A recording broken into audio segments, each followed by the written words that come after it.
Dan malam ini kita akan membahas tentang alamul malaikat, alam seputar para malaikat. Ma'asyiral muslimin yang dimuliakan Allah Subhanahu wa taala, kita tahu bahwa Allah Subhanahu wa taala berfirman di dalam Al-Qur'anul Karim, wa yakhluqu ma la ta'lamun. Dan Allah Subhanahu wa taala telah menciptakan makhluk yang kalian tidak tahu. Kita sangat yakin bahwa Allah Subhanahu wa taala menciptakan banyak makhluk selain manusia, selain jin dan selain malaikat. Kita tidak tahu, wallahu a'lam. Tapi yang jelas bahwa kita harus yakin Allah Subhanahu wa taala menciptakan banyak makhluk yang kita tidak tahu. Karena Allah mengatakan wa yakhluqu ma la ta'lamun.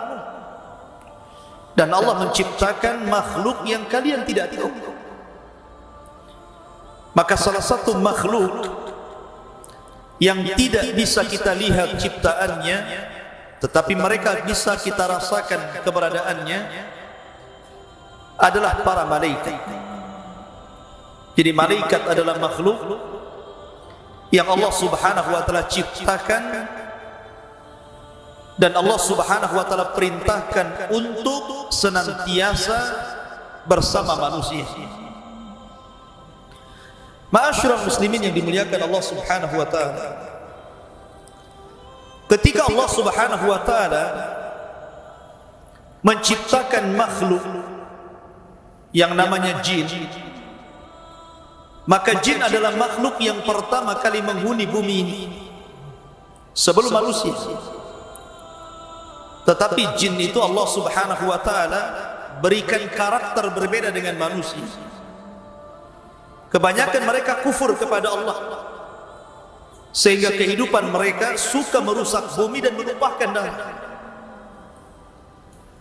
Makanya ketika Allah Subhanahu wa taala menciptakan makhluk yang namanya Adam alaihi salatu wassalam, malaikat sempat mengatakan, ataj'alu fiha man yufsidu fiha wa yasfiku dima wa nahnu nusabbihu bihamdika wa nuqaddisu lak. Ya Rabb, apakah engkau akan menjadikan makhluk yang nanti akan merusak bumi dan menumpahkan darah? Kenapa malaikat ngomong seperti ini? Karena malaikat melihat kondisi jin sebelumnya. Makanya ketika Allah menciptakan Adam, dikiranya Adam itu sama dengan jin, akan merusak bumi, akan menumpahkan darah. Wa nahnu nusabbihu bihamdika wa nuqaddisu lak. Sementara kami ya Rabb, makhluk yang senantiasa bertasbih dan puji. Tapi Allah Subhanahu wa taala mengatakan, inni a'lamu ma la ta'lamun. Saya lebih paham dengan kalian.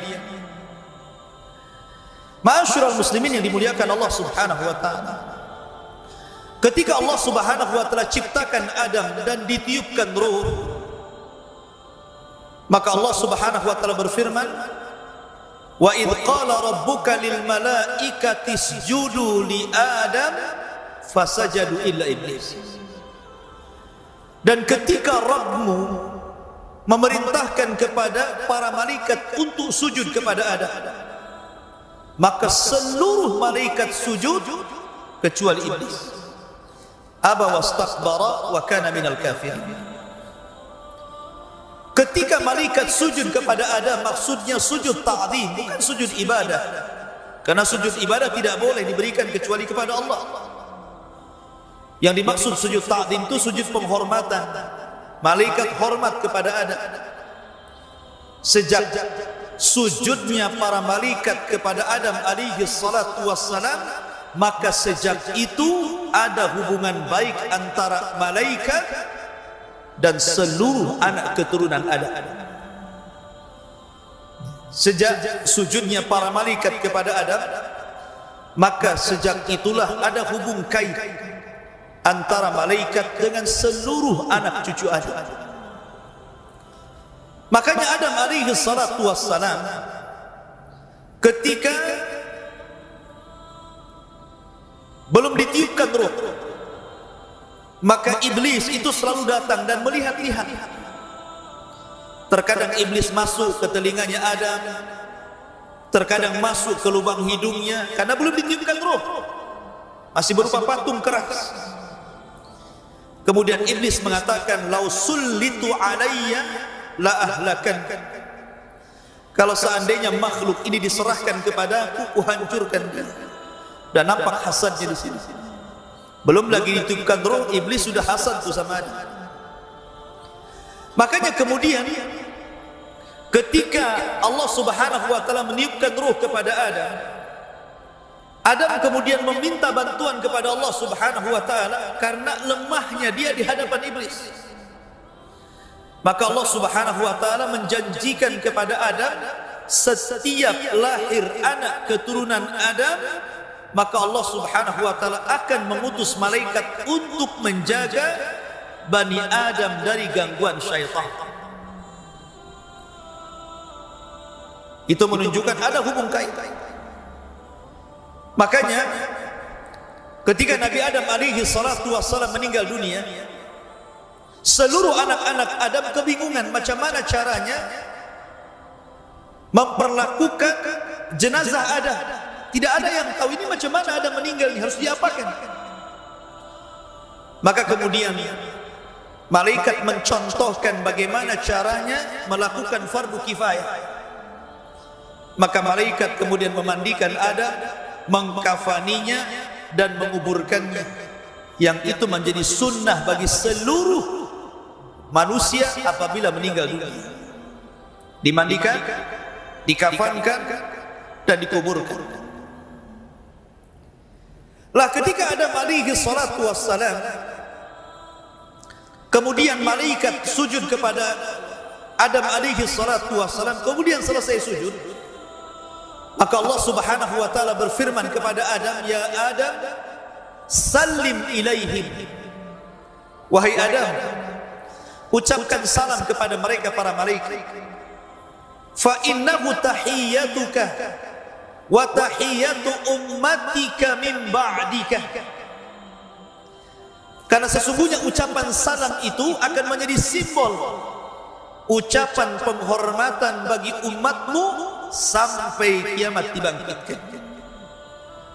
Kemudian Adam alaihi salatu wassalam datang kepada malaikat dan mengatakan assalamu alaikum. Maka malaikat menjawab wa alaikumussalam wa rahmatullahi wa barakatuh. Maka malaikat menambah wa rahmatullahi. Dan salam ini menjadi salam yang dianjurkan bagi seluruh orang yang beriman apabila bertemu dengan saudaranya, mengucapkan assalamualaikum, maka jawab waalaikumsalam warahmatullahi wabarakatuh. Bahkan diceritakan bahwa ketika Adam alaihi salatu wassalam ditiupkan roh, belum sampai ke dada, baru sampai di tenggorokan, maka tiba-tiba Adam bersin. Kemudian Allah Subhanahu wa taala berfirman, "Qul alhamdulillah." Katakan ya Adam, alhamdulillah, segala puji bagi Allah. Makanya kemudian disunnahkan kalau antum bersin mengucapkan alhamdulillah. Maka malaikat di sekitarnya langsung mendoakan Nabi Adam dan mengatakan yarhamukallah. Jadi antum kalau mendengar bersin ucapkannya apa? Yarhamukallah. Lah dari cerita ini ikhwatu fiddin muliakan Allah Azza wa Jalla, kita nampak ada hubung kait antara malaikat dengan Adam. Maka begitu juga akan terjadi hubung kait malaikat ini dengan seluruh anak keturunan Adam sampai kematiannya, sampai ketika mereka berada di padang mahsyar, sampai kemudian mereka sedang dihisab, sampai pun ketika masuk ke dalam surga. Maka malaikat akan terus bersama manusia. Ma'asyiral muslimin yang dimuliakan Allah Azza wa Jalla, kita mulai mengenal alam malaikat dari hubung kait para malaikat dengan para nabi, hubung kait malaikat dengan manusia, kemudian apa saja yang membuat manusia malaikat senang dan apa saja yang menjadikan malaikat itu tidak suka dan tersakiti, kemudian berapa jumlah para malaikat, kemudian juga bagaimana para malaikat itu ketika mereka bersama manusia, dan begitu seterusnya. Kita akan jelaskan, mudah-mudahan cukup waktunya. Yang pertama, hubung kait para malaikat dengan para nabi. Kita tahu bahwa Ka'bah yang kita lihat hari ini, Ka'bah yang dijadikan kiblat bagi seluruh kaum muslimin, siapa yang menciptakan pertama Ka'bah? Para malaikat. Malaikatlah yang pertama kali membangun Ka'bah. Makanya ketika Ibrahim alaihi salatu wassalam meletakkan Hajar dan juga Ismail, apa kata Ibrahim? Rabbana inni askantu min dzurriyyati biwadin ghairi di zar'in inda baitikal muharram. Ya Rabb, sesungguhnya kami letakkan anak keturunanku di sebuah lembah yang tidak ada tumbuhan di sisi rumahmu yang dihormati. Maksudnya kan Ka'bah. Saat itu tidak ada, Ibrahim belum membangun Ka'bah. Kenapa Ibrahim mengatakan biwadin ghairi dizar inda baitikal muharram, di sisi rumahmu yang muharram, Ka'bah al-Muharram? Maknanya Ka'bah sudah ada.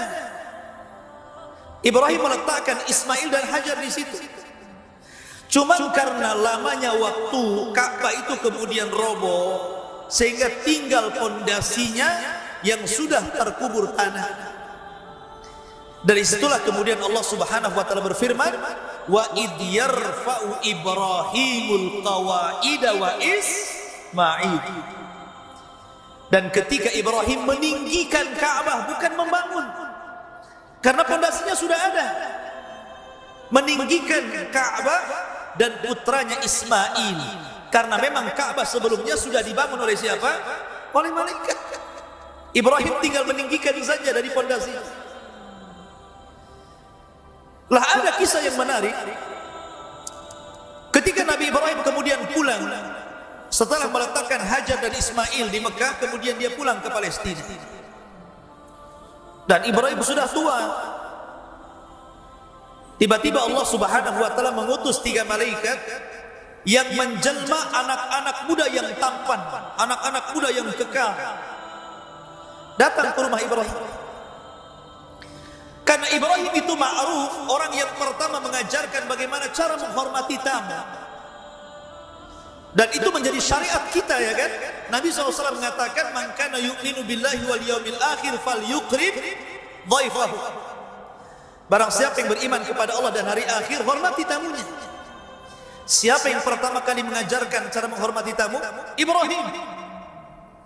Dialah yang pertama kali mengajarkan bagaimana cara menghormati tamu. Jadi ketika 3 orang ini datang ke rumah Ibrahim, dia langsung menyembelih seekor kambing. Setelah itu memasaknya, kemudian menghidangkan di antara 3 tamu tadi. Rupanya jangan lagi memakan, nengok saja tidak. Dikasih minum juga sama, jangan lagi meminum, ditengok saja tidak. Malah tamu ini memperhatikan wajah Ibrahim. Jadi takutlah Ibrahim kalau ada tamu kayak gini. Coba saja antum ada tamu, antum suguhkan malah muka kita dilihat dia. Kasih minum menengok kita kan takut. Jadi jangan-jangan penjahat kan begitu. Maka Ibrahim ketakutan, dia sudah tua, tamu ini muda-muda bisa saja melakukan kejahatan. Tapi kemudian belakangan Allah Subhanahu wa taala memberitahu bahwa 3 tamu itu adalah jelmaan dari Jibril, kemudian Mikail dan Malakul Maut. Setelah itu kemudian Ibrahim baru paham siapa yang dihadapannya itu. Kemudian Allah Subhanahu wa taala mengutus 3 orang ini dengan 2 tugas. Pertama tugas kepada Ibrahim, yang kedua tugas kepada keponakannya Ibrahim, Lut alaihi salatu wassalam.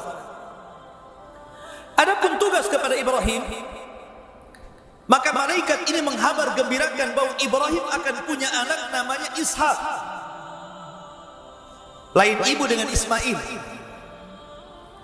Kemudian yang kedua, setelah memberikan kabar gembira bahwa Ibrahim akan punya Ishak, maka 3 malaikat ini kemudian menuju negeri Sodom, negerinya kaum Lut.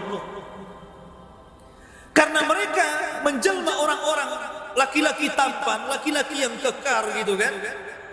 Sehingga ketika masuk ke negeri Sodom, Lut itu punya anak perempuan yang selalu berjaga-jaga di perbatasan Sodom. Jadi kalau ada laki-laki masuk, disuruh pulang.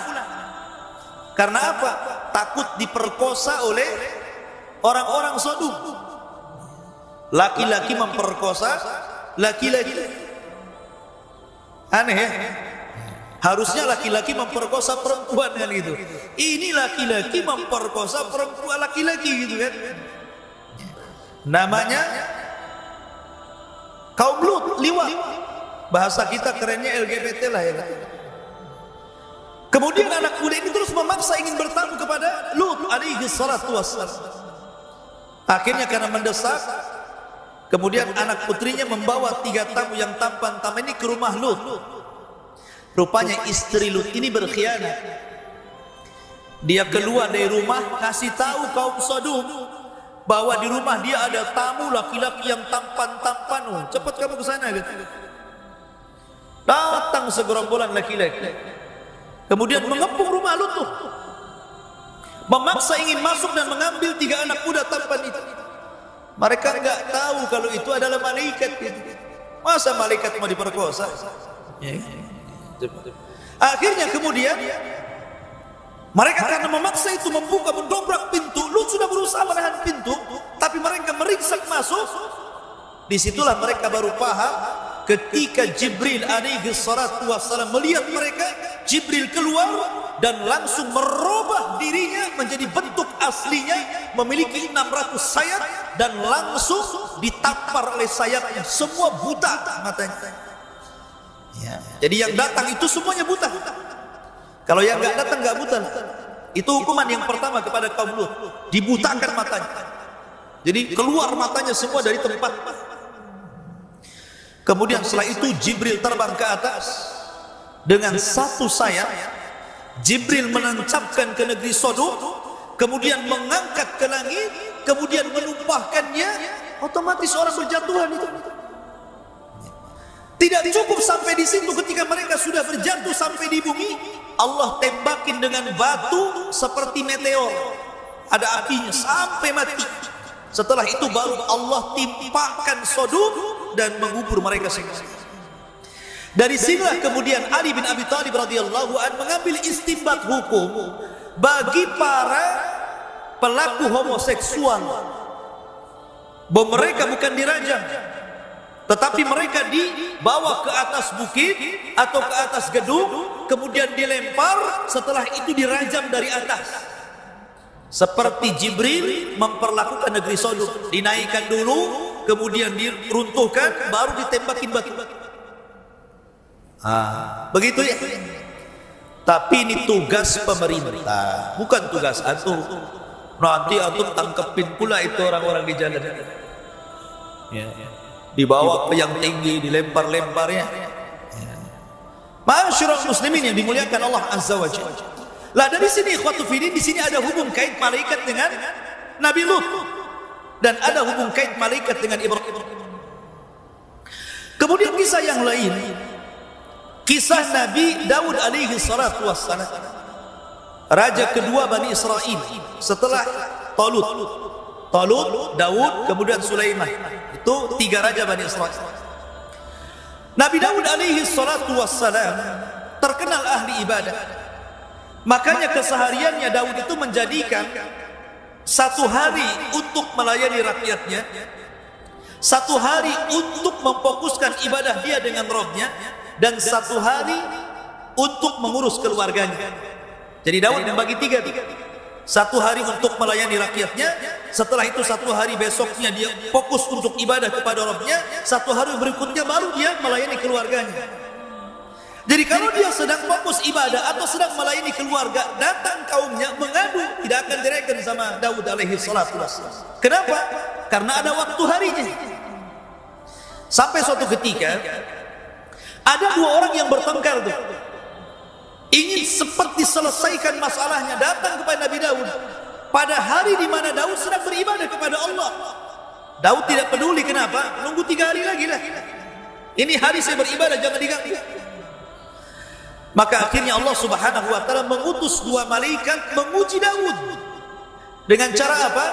2 malaikat ini menjelma 2 orang yang sedang bertengkar, kemudian naik pagarnya istana Daud. Padahal dikunci itu. Pagarnya tinggi, orang nggak bisa masuk. Ya kan? Nggak ada orang yang bisa masuk dan meloncat pagar. Jadi ketika 2 orang jelmaan malaikat ini meloncat pagar, otomatis Daud takut lagi. Nggak ada orang yang bisa meloncat pagar, kenapa orang ini bisa gitu kan? Takutan Daud gitu kan.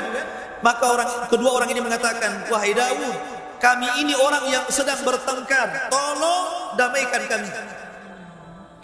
Akhirnya kemudian Nabi Daud akhirnya sudah reda dan mengatakan, ada apa dengan kamu? Kemudian orang ini mengatakan, saya punya begini, orang ini begini. Tapi Daud kemudian tergesa-gesa memberikan jawaban. Harusnya seorang mufti harus hikmah dalam menjawab. Kenapa? Karena ketika kita menjadi seorang hakim kemudian memutuskan perkara, tidak boleh sembarangan, sebab dampaknya nanti bahaya. Makanya harus hikmah. Hikmah itu terdiri daripada ilmu, kehati-hatian dan kelembutan. Itu namanya hikmah. Ya. Tetapi Daud tergesa-gesa, makanya Allah tegur ketika ini. Dari kejadian ini Daud sudah tidak membagi lagi harinya.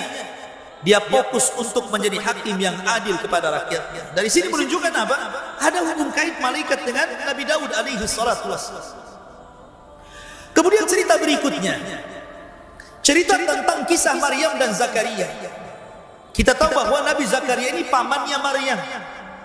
Dan Maryam ini terlahir dari keluarga Imran. Dan keluarga Imran ini keluarga penghuni Baitul Maqdis.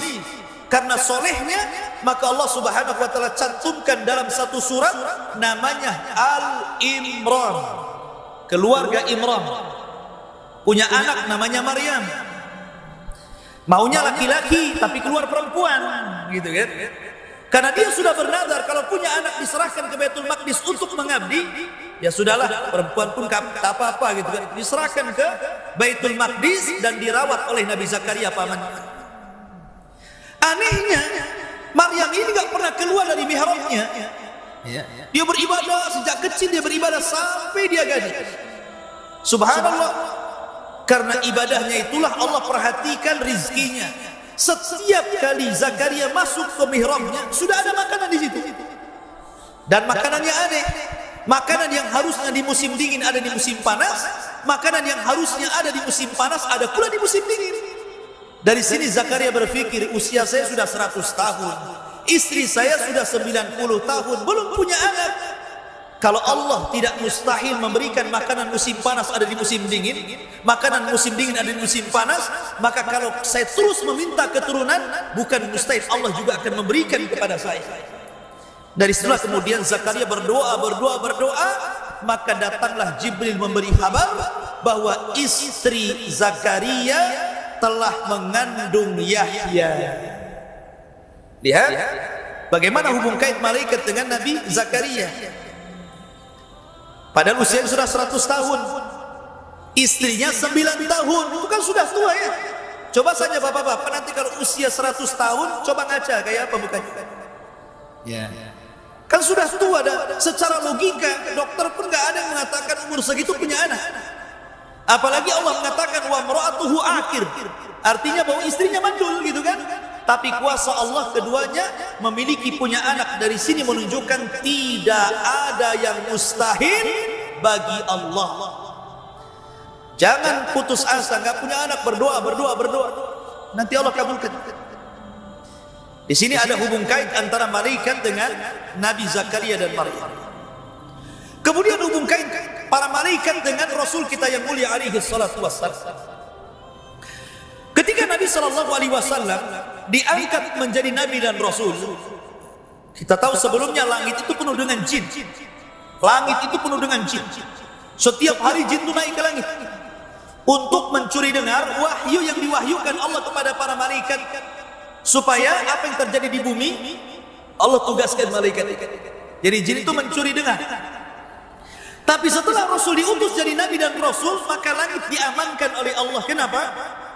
Supaya tidak tercampur antara dukun dengan kenabian. Maka Allah amankan langit, tidak ada lagi jin yang naik, karena bintang difungsikan untuk menembaki jin yang naik ke langit. Dari situ menunjukkan bahwa ada hubung kait antara malaikat dengan Rasul, karena malaikat disuruh menjaga langit dan memfungsikan bintang untuk melempari jin. Bahkan setelah kemudian Nabi SAW hijrah dari Mekah ke Madinah, 2 tahun setelahnya ada satu perang namanya Perang Badar. Perang Badar ini bermula ketika kafilah Abi Sufyan membawa dagangan dari Mekah menuju Syam, dan rute jalan dari Mekah ke Syam itu tidak bisa kecuali harus melewati Madinah. Tidak ada jalan lain, harus rutenya Madinah. Makanya ketika Rasul mendengar ada kafilah dagang Abu Sufyan, senang dia. Kemudian dia mempersiapkan pasukan Muhajirin dan Ansor sebanyak 314 orang. Kita akan merampas hartanya Abu Sufyan, karena mereka telah merampas harta kita di Mekah dulu. Berangkat yang 314 menghadang kafilah Abu Sufyan. Abu Sufyan cerdas. Dia mendengar bahwa mata-matanya melaporkan bahwa Rasul sudah membawa pasukan dan hendak merampas dagangannya. Segera dia mengutus orang untuk melaporkan kejadian kepada Abu Jahal yang ada di Mekah. Berangkat tuh orangnya Abu Sufyan ini. Sampai di Mekah dikasih tahu Abu Jahal, marah Abu Jahal. Akhirnya mempersiapkan pasukan besar untuk melawan Nabi SAW. Berangkat 1000 pasukan dari Mekah, kemudian bertemu di Badar. Rasul adalah manusia sama seperti kita, Abdullah, hamba Allah. Kalau seandainya Rasul ada ketakutan, wajar gitu kan, karena ini perang perdana, jumlahnya 314 melawan 1000, nggak imbang kan begitu. Akhirnya kemudian Rasul berdoa di malam hari, istighatsah kepada Allah. Makanya Allah mengatakan, ittastaghitsuna rabbakum fastajaba lakum. Ketika Rasul beristighatsah kepada Allah di malam hari untuk kemenangan di besok hari, maka Allah kabulkan istighatsahnya. Dengan cara apa? Dengan cara ittastaghitsuna rabbakum fastajaba lakum anni mumiddukum bi alfin minal malaikah. Jibril sudah menghabarkan kepada Rasul bahwa akan turun 1000 malaikat menolong Rasul. Makanya Rasul langsung tersenyum dan mengatakan kepada Abu Bakar yang di sampingnya, abshir ya Abu Bakr, berbahagialah Abu Bakar, Jibril memberitahu dia telah membawa 1000 malaikat. Nah, sekarang berapa jumlahnya? 1314 lawan 1000. Nah, kan? Kalau tadinya apa? 1000 lawan 314 kan itu. Sekarang berbalik, nggak imbang. Kaum muslimin 314 plus tentara malaikat 1000. Kemudian Allah janjikan dalam Al-Quran, in tattaqu wa tasbiru yumdidkum bi 3,000 minal malaikah. Tapi engkau ya Muhammad kalau mau bertakwa dan sabar, ku tambah 3000 lagi. Oh ya. Berapa jadinya? 4000 lagi.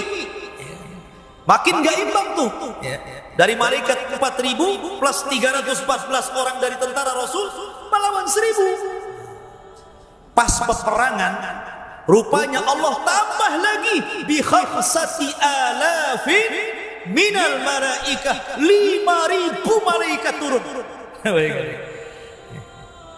Menunjukkan bahwa ada hubung kait malaikat dengan Rasul.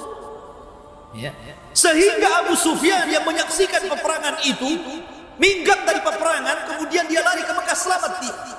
Dia cerita kepada Abu Lahab, sungguh aku melihat kepala-kepala pasukan kita melayang tanpa tahu siapa yang menebasnya. Melayang-layang kepalanya gitu kan. Malaikat. Karena Nabi SAW ketika membawa pasukan itu ada suara Aqdim Haizum, Aqdim Haizum, Aqdim majulah Haizum. Haizum itu maksudnya Jibril. membawa kuda putih gitu. Sahabat belum mencabut pedang, kepala sudah melayang-layang. Bayangkan. Kan aneh itu kan? Ini belum dicabut, kenapa kepalanya pada putus? Ya. Siapa yang memutuskan kepala? Malaikat. Makanya ikhwat ini muliakan Allah Subhanahu wa taala. Ketika selesai perang, Abbas bin Abdul Muthalib itu salah satu tawanan Rasul karena dia belum masuk Islam. Dia ikut pada tentara orang Quraisy. Kena tangkap dia, jadi tawanan Rasul, diikat Abbas bin Abdul Muthalib walaupun belakangan masuk Islam kan. Ditanya sama Rasul, siapa yang menawanmu? Sahabat yang di sampingnya, ana ya Rasulullah, kata Abbas, bukan kamu.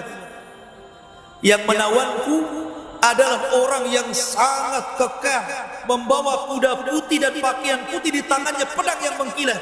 Kata Rasul, ya Abbas, innahul malaika. Wahai Abbas, itulah malaikat. Ya, gitu kan? Menunjukkan apa? Ada hubung kait malaikat dengan Rasul. Ya. Itu namanya hubung kait para malaikat dengan para nabi. Kemudian ada hubung kait para malaikat dengan orang-orang yang beriman, karena tidak mesti dengan nabi. Malaikat juga ada hubung kait dengan orang-orang di luar para nabi. Contoh, ada seorang sahabat namanya Usaid ibn Hudayr. Usaid ibn Hudayr. Dia sedang baca Al-Quran, dia sholat malam, kemudian baca Al-Quran dikeraskan, di sampingnya anaknya sedang tidur, kemudian di sampingnya ada kuda yang sedang diikat. Setiap dia membaca Al-Quran, kuda ini ngamuk, bergerak-gerak gitu kan, meringkik-ringkik. Tapi kalau dia hentikan baca Qurannya, berhenti juga kuda itu. Dia baca lagi, ngamuk lagi kudanya.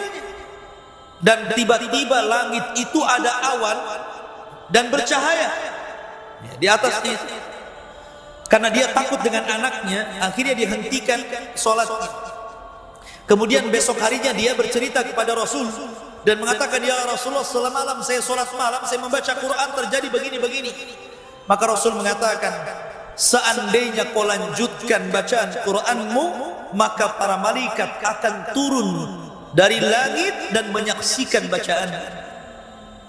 Menunjukkan apa? Ada kaitan malaikat dengan Usaid bin Hudayr.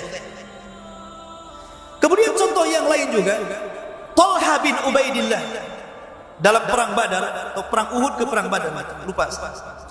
Dia terkena panah badannya. Ya. Namanya manusia kalau terkena panah, ketancap panah gitu kan, dicabut otomatis kan meringis gitu kan. Minimal berteriak, aduh kan begitu.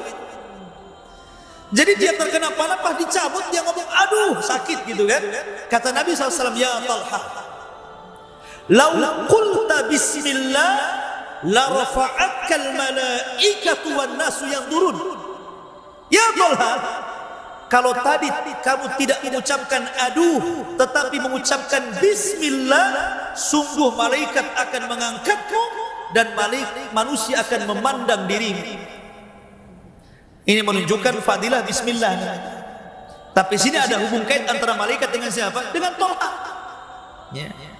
Jadi malaikat itu ada hubung kait dengan manusia. Sampai pun kepada kita yang bukan Rasul, bukan sahabat, hanya orang biasa gitu kan, malaikat akan bersama kita. Termasuk di masjid ini, di Masjid Muhajirin ini. Kata Nabi SAW, majtama'a qaumun fi baitin min buyutillah yatluna kitaballah wa yatadarasunahu illa nazalat alaihimus sakinah wa ghasyiyatuhumur rahmah wa haffathumul malaikah wa dzakarallahu fi man indah. Siapa yang berkumpul di salah satu rumah dari rumah-rumah Allah, dibacakan Quran, dibacakan hadis Nabi, dipelajari Quran dan hadis Nabi tersebut, kecuali turun padanya rahmat dan ketenangan, wa haffathumul malaikah. Malaikat dari mana-mana akan datang, kemudian akan mengerubungi kita di atas masjid, sampai akhirnya malaikat akan bertumpuk-tumpuk sampai ke langit. Dalam sebuah riwayat, malaikat yang paling ujung ditanya sama Allah Subhanahu wa taala, bahasa kita, ngapain kau kumpul-kumpul di sini gitu, numpuk di sini ada apa gitu maksudnya. Ya. Maka malaikat menjawab, karena hamba-hambamu ya Rabb yang di bawah, mereka sedang berzikir kepadamu dan bertasbih. Kata Allah, "Madza yuridu ibadi?" Apa yang dikehendaki hambaku? Maka malaikat mengatakan, yuridunal jannah wa yakhafuna minan nar. orang-orang itu sedang mengharap surga dan takut kepada neraka. Kenapa? Karena tujuan orang belajar itu man salaka tariqan yaltamisu fihi ilman sahalallahu bihi tariqan ilal jannah. Itu tujuan orang belajar kan? Siapa yang meniti sebuah jalan, di sana ada ilmu agama, maka Allah mudahkan jalannya ke surga. Maka Allah mengatakan, aku kabulkan keinginan mereka dan aku amankan mereka dari azab Allah Subhanahu wa taala. Jadi malaikat akan bersama kita. Bahkan apabila seseorang itu berwudu kemudian tidur, dalam sebuah riwayat Tirmidzi, maka malaikat yang di samping ketika kita tertidur pula selepas kita berwudu sebelum tidur, maka malaikat itu akan berdoa sepanjang malam sampai kita bangun. Doanya apa? Allahumma gfir lahu, Allahumma arhamhu. Ya Allah, ampuni dosa ini, orang ini. Ya Allah, rahmati orang ini. Coba, kan enak itu. Ya. Jadi kalau antum nanti pulang nih mau tidur nih, antum wudu dulu, ajak sama istri tidur dulu, wudu dulu. Ayo wudu sama-sama. Baru kemudian tidur, maka selama kita tidur di samping kita malaikat. Setiap kita berbolak-balik ke kanan ke kiri, setiap kita bergerak, maka malaikat akan mengatakan, ya Allah ampuni orang ini, ya Allah rahmati orang ini. Dan malaikat akan terus berdoa seperti itu sampai Anda bangun. Luar biasa gitu kan. Malaikat akan di samping kita itu. Kalau antum gak wudu, ya setan yang di samping. Jadi ini fadilah malaikat akan bersama kita. Termasuk juga para malaikat itu akan menjaga kita. Makanya coba perhatikan. Coba seandainya antum malam ini jangan tidur di kamar, tidur di teras. Teras rumah antum di luar, antum tidur di situ. Ya. Kemudian antum bangun, ada nggak semut masuk telinga antum? Ada nggak tiba-tiba bangun kecoa di sini? Ada? Atau tiba-tiba ada lipan di sini? Kok banyak lipan di telinga saya? Nggak ada kan? Nggak ada. Siapa yang menjaga? Siapa yang menjadikan semut tidak masuk ke lubang hidung? Siapa yang tidak menjadikan kecoa masuk ke telinga? Siapa yang tidak menjadikan lipan itu masuk ke mulut? Kata Mujahid, seorang tabi'in ahli tafsir mengatakan, karena Allah mengutus malaikat untuk menjaga hamba-hambanya. Wa inna alaikum lahafidhin. Dan Allah berikan kepada kalian malaikat para penjaga. Malaikat penjaga beda dengan raqib dan atid. Kalau raqib dan atid pencatat. Kalau penjaga kita itu, kalau seandainya Allah takdirkan kita sedang di jalan, harusnya kita ditabrak, akhirnya tidak jadi ditabrak. Harusnya kita nabrak, tidak jadi nabrak. Harusnya kita jatuh, tidak jadi jatuh. Siapa yang menjaga kita seperti itu? Malaikat. Cuman kan kita tidak tahu, kalau Allah takdirkan Allah menyingkap malaikat, tentu kita akan melihat malaikat di mana-mana. Karena malaikat gaib bagi kita tidak bisa melihatnya. Dan itu menunjukkan bagaimana para malaikat itu bersama Bani Adam. Tetapi ada hal-hal yang terkadang malaikat tersakiti dengan kita. Contoh, Nabi SAW mengatakan bahwa pernah mengusir orang yang ketika masuk ke masjid mulutnya bau-bawah. Ya kan? Mungkin kalau zaman sekarang bau rokok lah ya. Kalau zaman dulu kan makan bawang mentah. Kalau sekarang kan jarang orang makan bawang mentah kan. Ya bau rokok lah. Makanya kalau para perokok Anda yang belum bisa meninggalkan rokok, kalau masuk masjid jangan kumur-kumur dulu lah kan gitu. Baru masuk. Atau bawa minyak. Gitu. Tapi kan tidak bisa juga, tetap aja kan bau kan. Kenapa kemudian dilarang orang yang makan bawang masuk ke masjid? Ada alasannya kata Rasul. Fa innal malaikata tata'adza mimma yata'adza bihi banu Adam. Karena malaikat tersakiti dengan bau orang ini sebagaimana anak Adam tersakiti kalau ada di sampingnya. Coba saja, kalau antum sholat di samping antum ini sudah nggak mandi 5 tahun. 5 tahun. Ya. Mungkin berapa hari gitu kan nggak mandi, ya ketiaknya nggak pernah dikasih Rexona namanya kan. Mungkin antum mikir-mikir gara-gara nggak khusyuk antum, tersakiti kan dengan orang sebelah itu.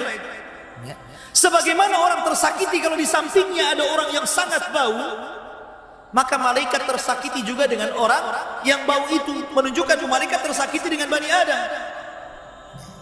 Dua, ketika malaikat Jibril hendak masuk ke rumah Rasul, tiba-tiba gak mau masuk. Rasul mengatakan, ya Jibril, udkhul, masuk. Jibril gak mau. Rupanya alasannya karena di rumah Rasul itu ada tirai Aisyah, ada gambar makhluk yang bernyawa di situ. Kemudian oleh Jibril diisyaratkan ke gambar itu, oleh Rasul diambil gambarnya, digulung-gulung, kemudian dibuang. Maka Jibril mengatakan, aku tidak mau masuk karena di rumahmu ada gambar yang bernyawa. Kalau kau mau potong kepalanya, atau kalau kau mau jadikan dia alas dan dihinakan di sana. Menunjukkan malaikat tersakiti dengan gambar, kan? Dengan gambar yang bernyawa maksudnya. Ataupun tersakiti dengan orang yang memelihara anjing, malaikat rahmat tidak akan masuk. Termasuk rumah yang banyak patungnya, malaikat juga tersakiti di situ.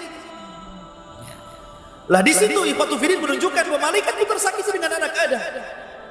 Sebagaimana juga malaikat sangat senang apabila ada anak Adam yang beriman, bertakwa dan beribadah kepada Allah Subhanahu wa taala.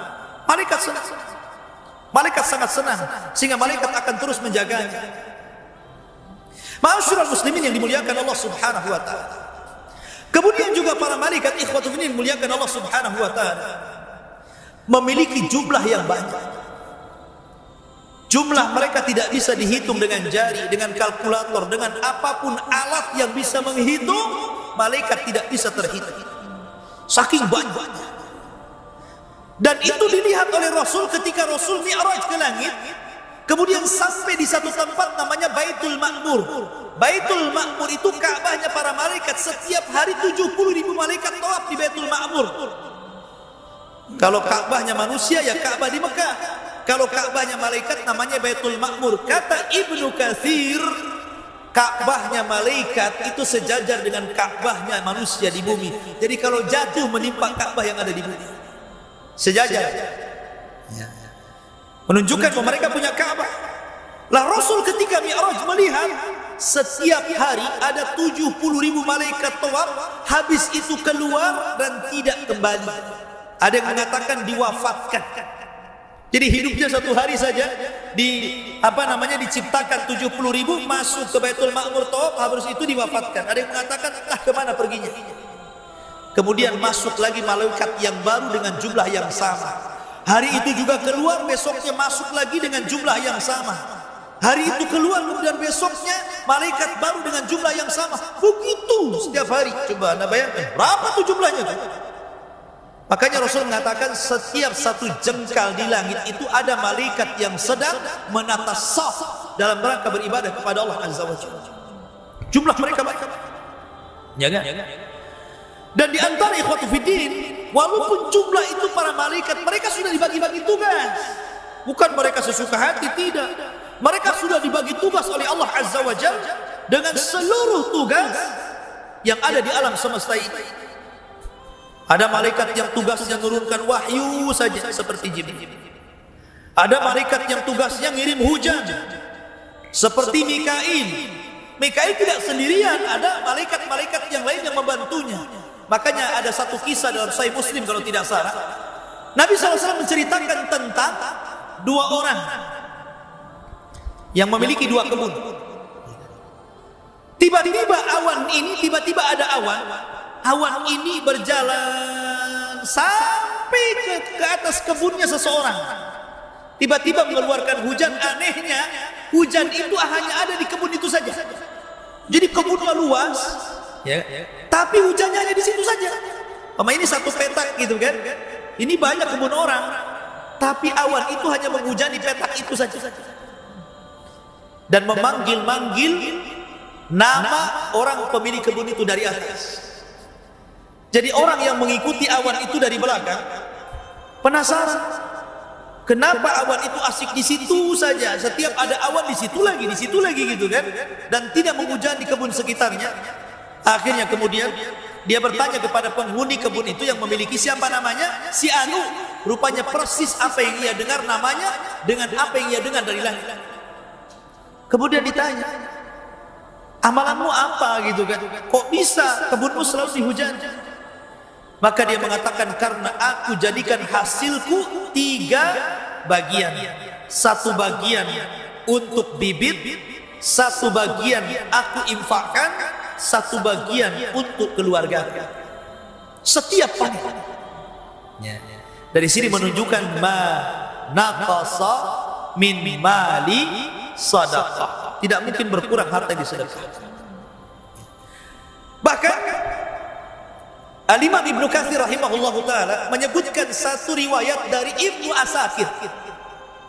Ibnu Asakir tentang kisah seorang laki-laki, seorang peniaga, pedagang orang Damaskus, orang Damaskus, ya.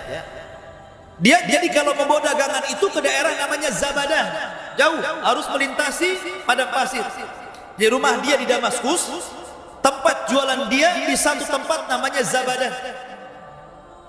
Jadi kalau dia membawa dagangan itu, dia harus menyewa orang-orang, mungkin zaman sekarang ini travel gitu kan, untuk membawa barangnya sampai di Zabadah.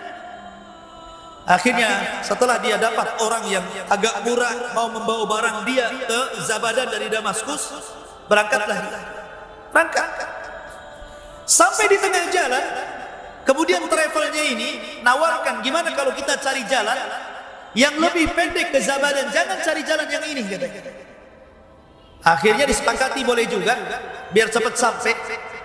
Akhirnya dialihkan jalannya yang biasa ke yang tidak biasa. Rupanya tersesat di padang pasir. Setelah tersesat di padang pasir, orang ini melihat sepanjang jalan banyak tengkorak manusia. Ada tengkorak kaki, ada tangan, ada kepala, ada ini. Mulai nggak enak. Jangan-jangan travel ini rampok pula itu. Karena sudah nggak enak dia. Kok banyak mayat manusia di sini? Ya. Akhirnya betul, tiba-tiba dihentikan sama travelnya itu. Kemudian travel ini membawa pedang, diacungkan. Mungkin kamu sudah tahu siapa saya. Oh, rupanya betul nih travel rampok ini. Mungkin sudah tahu kamu siapa saya. Rupanya orang gila. Orang gila sekarang kan banyak itu ngejar-ngejar ustaz. Ya kan?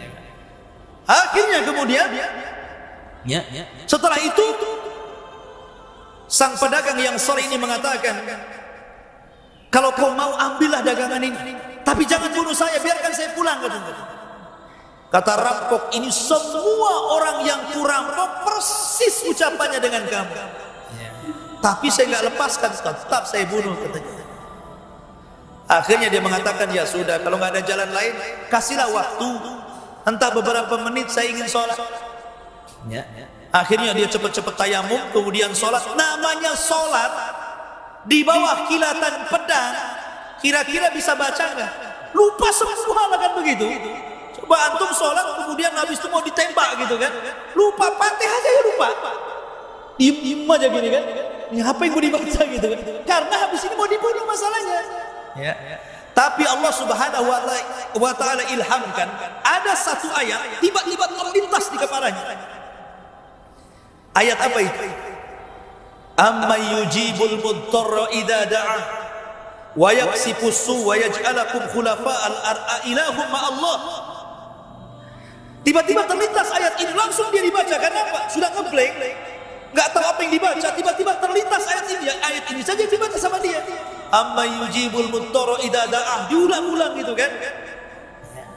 Tiba-tiba malaikat yang ada di langit yang keempat mendengar. Amma yujibul mudtarra, siapa lagi yang akan mengabulkan doa orang yang kesulitan kalau bukan Allah? Itu maknanya ayat itu. Malaikat yang di atas dengar, langsung diutus oleh Allah untuk menyelamatkan orang ini. Kemudian dibawanya kuda putih dengan jubah putih dengan pedang yang ada di tangan. Tiba-tiba dari kejauhan memacu kuda ini, tiba-tiba langsung menebas rampok, hilang dari kepalanya. Kemudian pedagang yang soleh mengatakan, siapa kau?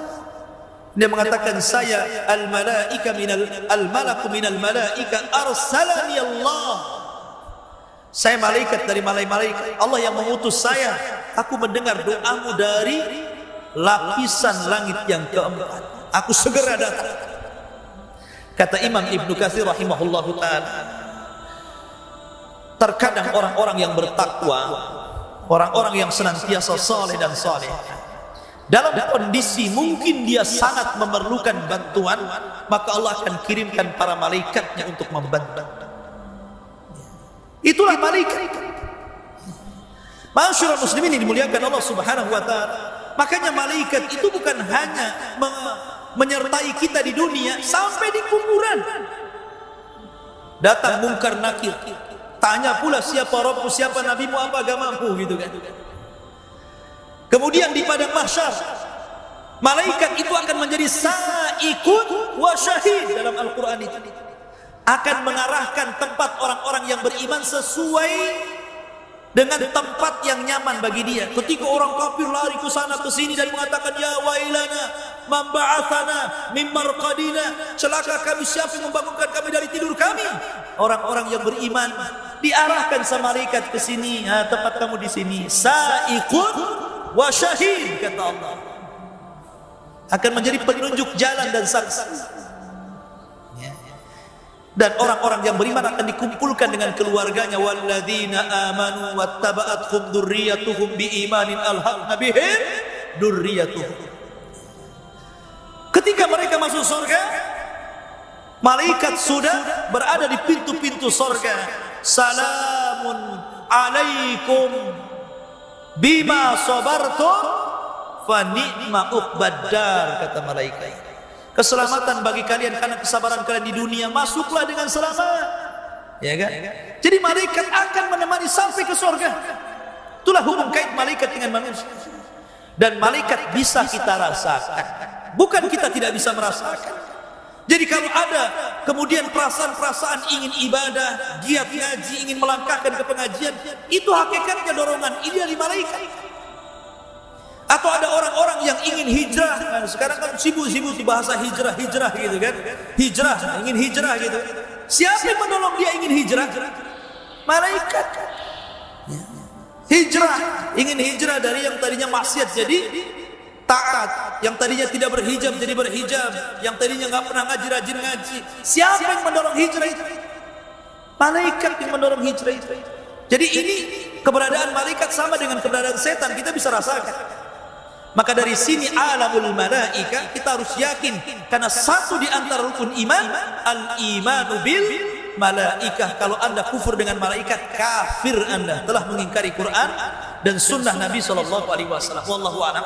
Sudah jam 9 pas. Ya.